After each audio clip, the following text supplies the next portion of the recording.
one reason Gretna got its name supposedly was after a play, and the people would run to this town and get married, and supposedly that's why Gretna was called that, and your father was the one who was doing all the marrying that wanted to put that name on him. What's his story?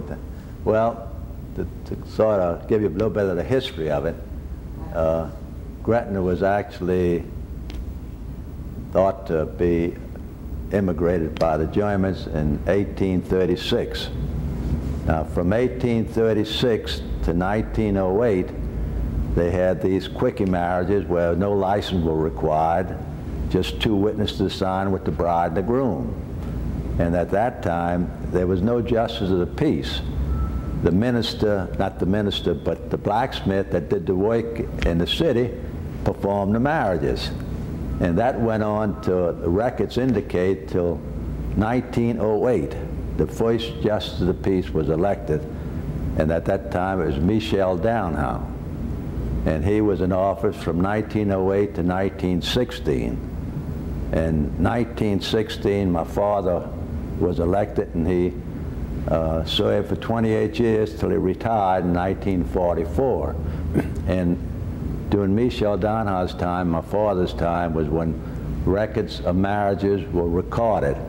And they have those records. And after my father died, I ran for the office, and I was elected, and I served for 40 years, and I retired just 6 years ago. How many marriages did your father perform? Close to 20,000, 28 years. 20,000? Actually, 19,970, I believe.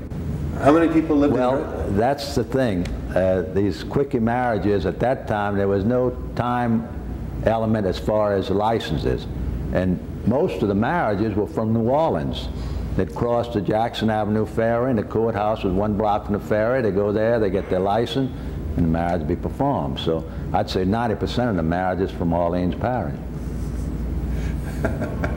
What kind of place was Gretna, you know, growing up? Gretna was a fine little community, and it's strange that people didn't come over here till the bridge was built, because I had the opportunity to go to Jesuits High School, and would talk like kids do in school, and said, where do you live, what street? And I'd say, I live in Gretna. And it was like a foreign country. Nobody in New Orleans knew Gretna was on this side of the west bank of the river. Is there any reason, or is that the reason, I suppose, why Gretna, you know, Gretna's unique German heritage? We've only been hearing about that for the last couple of years, since the society was established. It was predominantly German. A few instances, if you will let me reminisce a while. This Hook and Ladder Cemetery right behind us here was started by the Germans in 1859. And I wasn't, but my dad was a member of the Hook and Ladder Cemetery Committee. And when I come up in age, I become a member of it.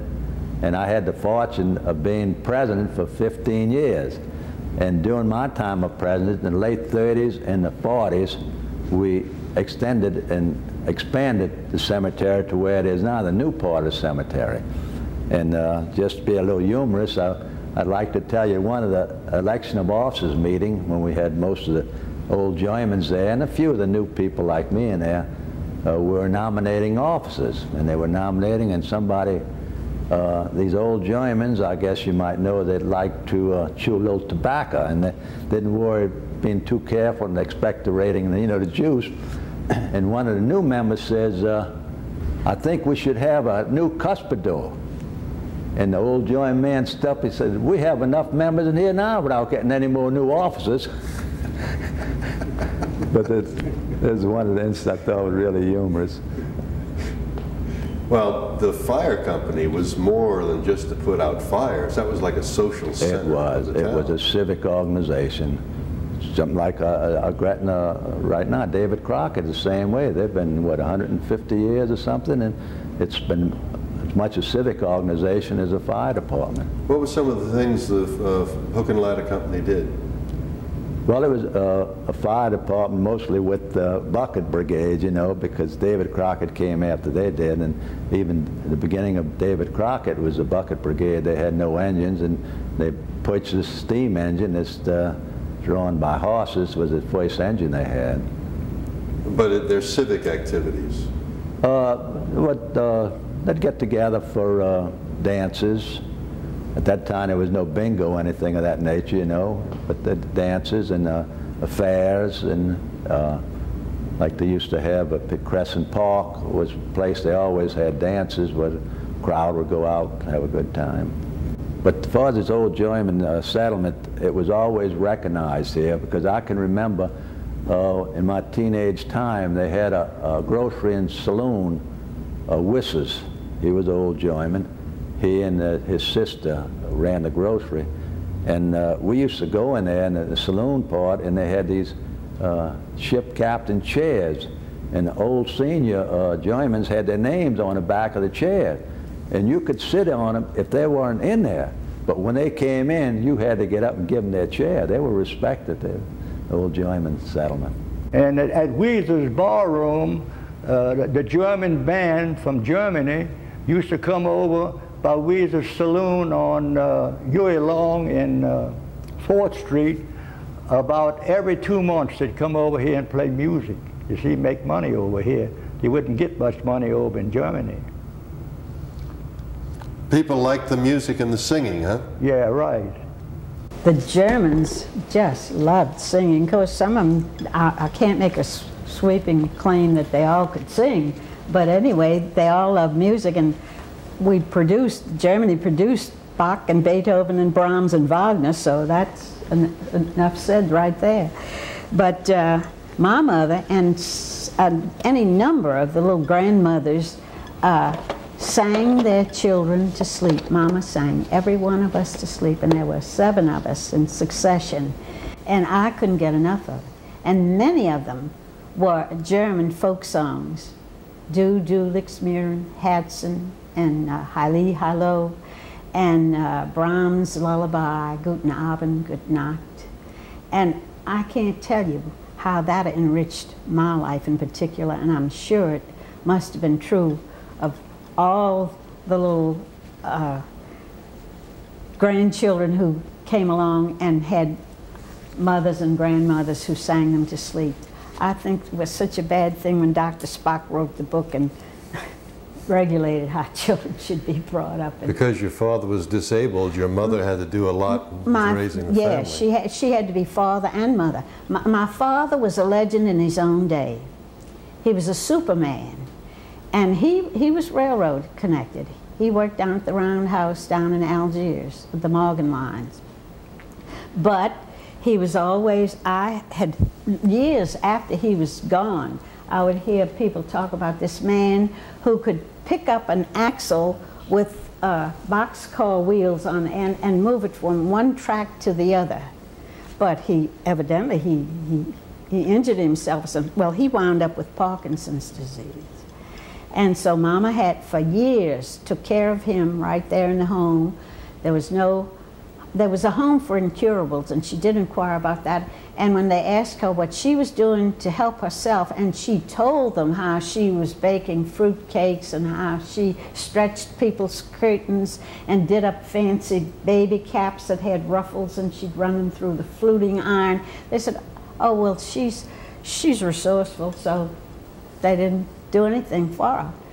But, and as I say, the brother went out to work in the drugstore in a little one. Did your mother have to do a lot of, home medicine and this kind of stuff Oh, too? yeah, yes. Well, all of it.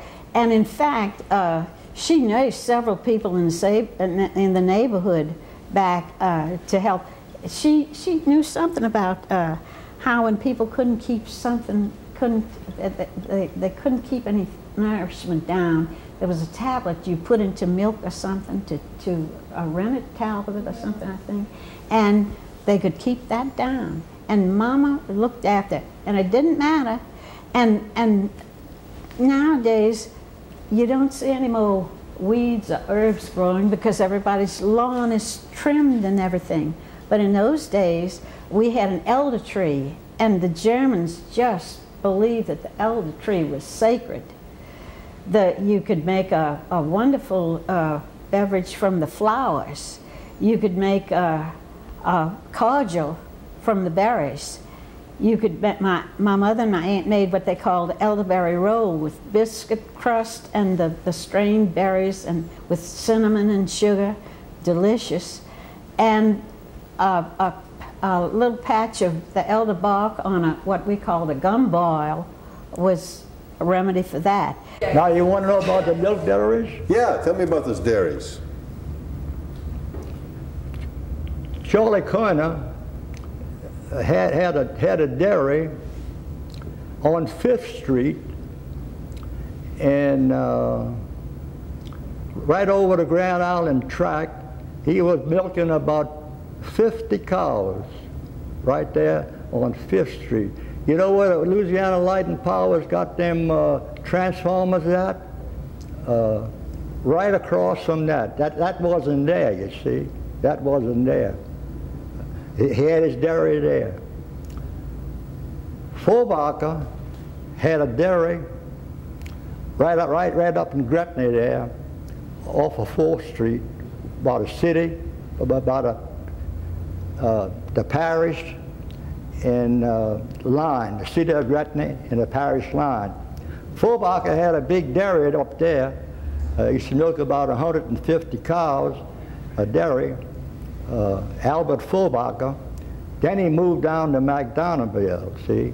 That's Gretna now, you see. Some people used to call that Freetown.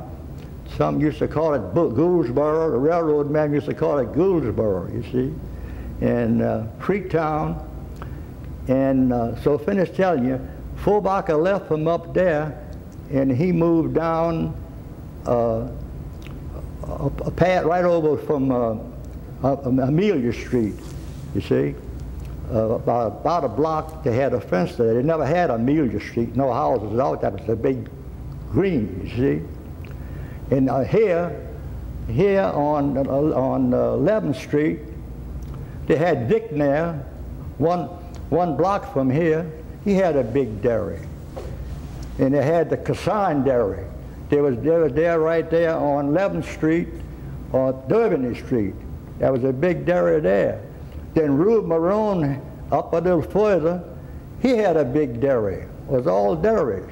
Where was the dairy that your grandparents had? That was on the name of the street at that time. It was Copernicus Avenue, which is Shuey along now, see? That was down between 6th and 7th. He owned the whole square ground. That's why he had his dairy. And the way they used to get rid of the milk, they used to go down to the French market to sell their milk. They used to go down with a skiff in the river to sell their milk. Was there a lot of dairies here? Well, dairies, you had dairies all over Gretna.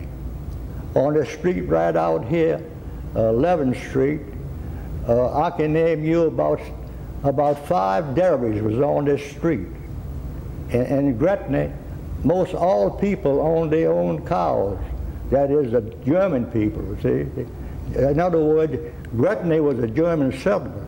And they used to call them the old red handkerchief gang. They didn't believe in the bank. That's how they was.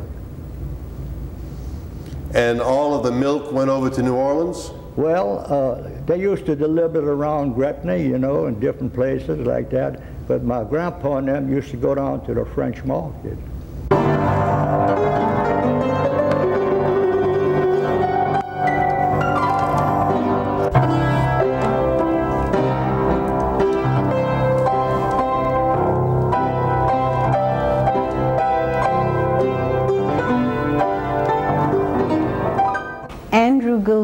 Had the nickel show, as we kids called it, on Front Street in Gretna, and we kids would sit on backless benches in front, and there was an ad curtain that would roll down that had ads for the different businesses around Gretna, and we'd play games with that while we were waiting for things to get going.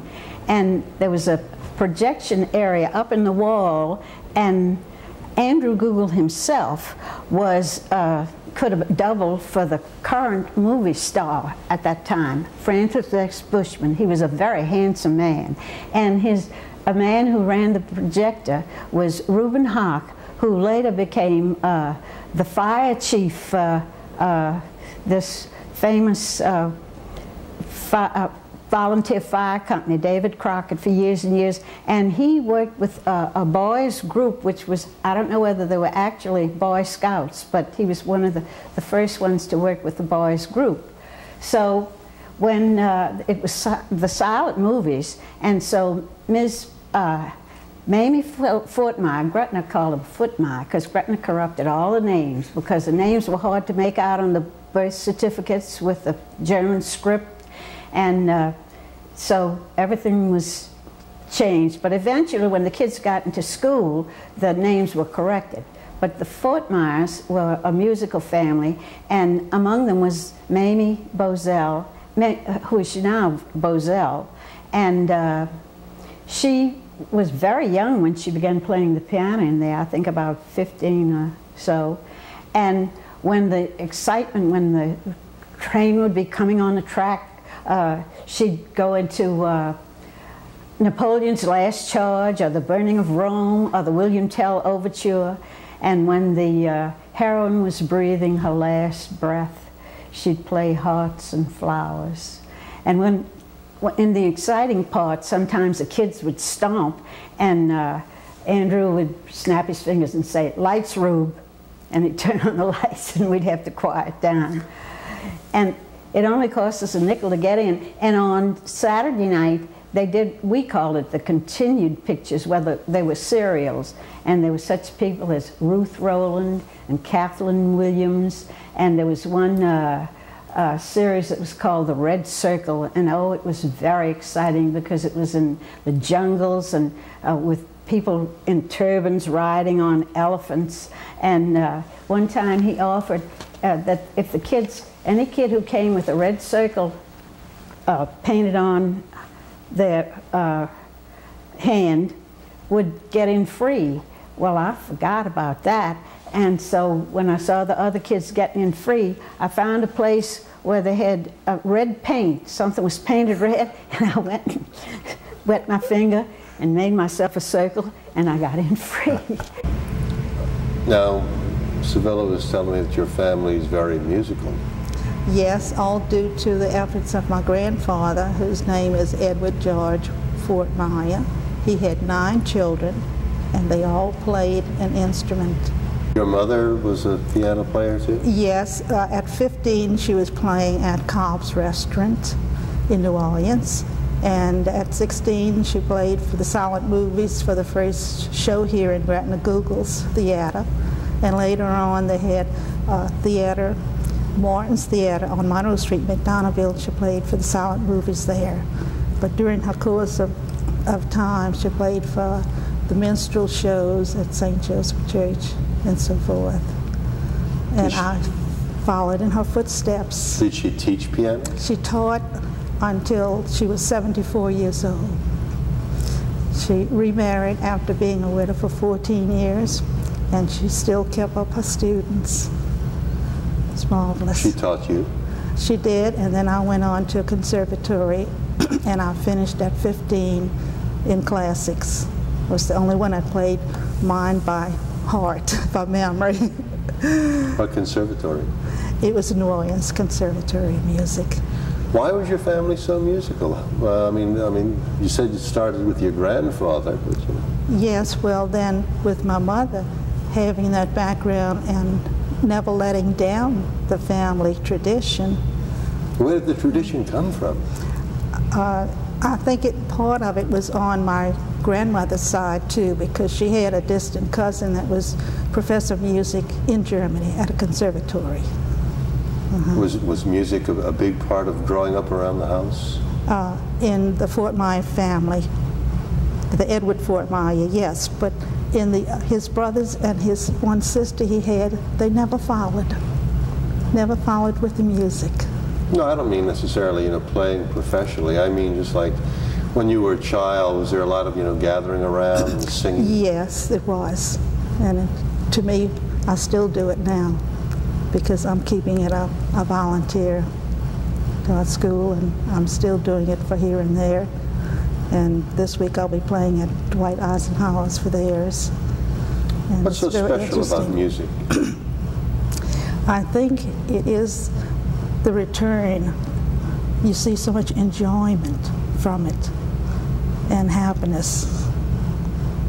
What did your mother tell you about music? She pushed it because she knew I was talented, that I could write the words to music without having the notes, and if you hummed it to me, or if I heard it, I can write the music above the words. And not many people can do. God didn't give them that gift. Do you remember Google's old theater? I wasn't born then. Was it your sister who played the piano for the old Google's movie theater? Yes, Oh, that's my sister. What was that like? The show? Yeah. Old wooden building, not much bigger than this. 6 cents to go in. You saw a nickel show, they went to 6 cents, you know. Yeah, but all silent pictures. You just screen up at the side of that wall, you know, and all kinds of noise in the place, but you enjoyed the show. Every kid went up there with his nickel on the side. They went to Google until the Hollywood opened up here. Then naturally went down. It was a much better show. Then they had sound pictures, you know, talking pictures like they call them then days. And everybody went to that. What would you see for your nickel? You got a comedy, then they had comedy, and the picture, sometimes they have, after they have little cowboys, and all your voices would shoot slides, you know, for the voice that's been shared. You see them slide up, then slide another one in. That's what you saw from the show. Then you could buy nickel can if you want, got a big bag like that for nickel. You start to show and you throw the paper all over the floor. It didn't make no difference. He saw the can, and that's all he was interested in, you know? Yeah. Oh, go. How did the piano player know what to play? His own mind. When the thing came on the screen, if his horse is running, if it's, you know, William Tell and stuff like that, yeah. All kinds of noise, and then with a regular love picture, and that's all music, you see. And then just you had to be able to improvise. Oh yeah, you had a lot of music, but you had to know how to play without the music, because the change was so fast, you see. But it's, yeah. Mm-hmm. Why is your family so musical?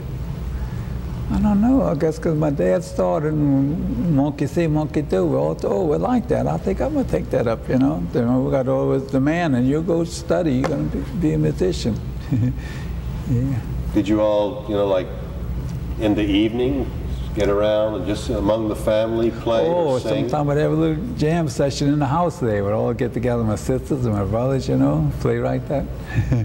Get a fella come out here, oh, I'm going to go get my drum. Wait a minute. Go get his drummers, have a little jazz band right in the house there, you know. Mm-hmm. And put little parties on when my sisters were recording. The fellas would come on in. Let's have a party, son, and move everything on the side in the room.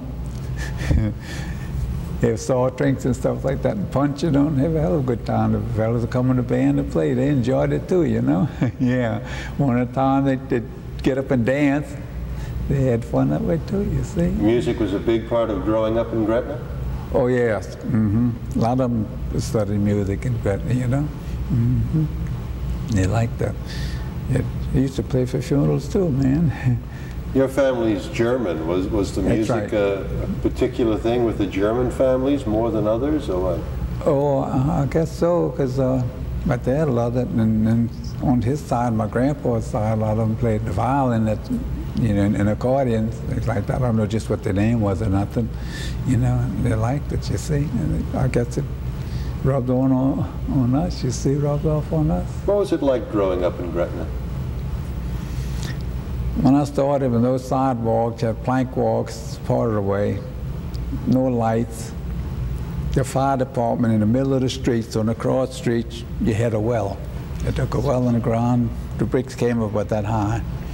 When the fire broke out, that old steam pump, upright boiler like a pile driver boiler, it's still up in the Crockett's Hall on Lafayette if you want to see it. And they run that thing. By the time they got out the fire, well, they had steam up. You see, it had steam pump. They turned the pumps over. Now, if the fire didn't get put out before that well went dry, well, then you point down. Yeah. Never had enough hose to run out to the next block, you know. That's how they put them on. The old fire bell be ringing away, everybody run, help with the fire out. Yeah. Was the fire department, the volunteer fire department, then, yeah, a big part of the life? Then, yeah. And another fellow by the name of Pack, his name was, he got a little fire engine of himself, used to run out, you know. Then the Crockett started, and I think they paid the chauffeur to drive the thing, but the rest of us volunteered. When they had a fire, better run out, pull the hose, they'll know how to do it. Was it more than just putting out fires involved in being a volunteer fireman? Well, if somebody got sick or something like that, they'd see if they could help, or maybe smoke or something like that, or the chief run out with a little car. Never had many cars in Gretna. Maybe it was 2 cars. My dad had one of them, and Billy Kennedy had the other. He run jitneys with a Model T, and my dad had an old 1914 Cadillac 4-cylinder. He choked along with that and helped them on. Then he got married. We'd use that car. Why don't you call? We'll get married tonight, you know, yeah. What'd y'all do for fun? Fishing, hunting. When we got old enough, you know. We used to run all down the bay and fish perch. Didn't know but trout until they got old enough, they brought a big enough boat to go out to the lake with, you see. And my dad played ball a while like that, and friends from the shop and stuff like that. Go out to Eastman's Park and that, they play ball, have picnics out there, you know. And out there, you know, the way they used to go Harvest Canal, they did what they called cordell. They'd fix a bridle on a skiff a certain way, and you take turns walking on the shore and pulling the skiff with the women in, go along the canal and have picnics. Yeah, and the same way coming back, you take turns. Maybe you walk a mile and the other fellow walk a mile pulling the skiff. You see, that was fun, but I look forward to that, you know. Do you go over to New Orleans much? Well, if you needed something, you went to the home, but they have enough over here, recreation, there's nothing to look forward to but that, you know. Yeah, you had a 4-wheel streetcar run from Gretna to Harvard, no, to Marrero, right where Old Bank used to be. And you get on that, you see what you're supplying, and get off at the canal. A lot of people used to do that on Sundays. Cities, like people, have their own genealogies. The families who pour their lifeblood into a city sometimes move on to other places. The city of Gretna is fortunate that its people have remained to grow with it. The result is a symbiosis of place and people, each sustaining the other. We have shared with you the city and the people who have done their growing together.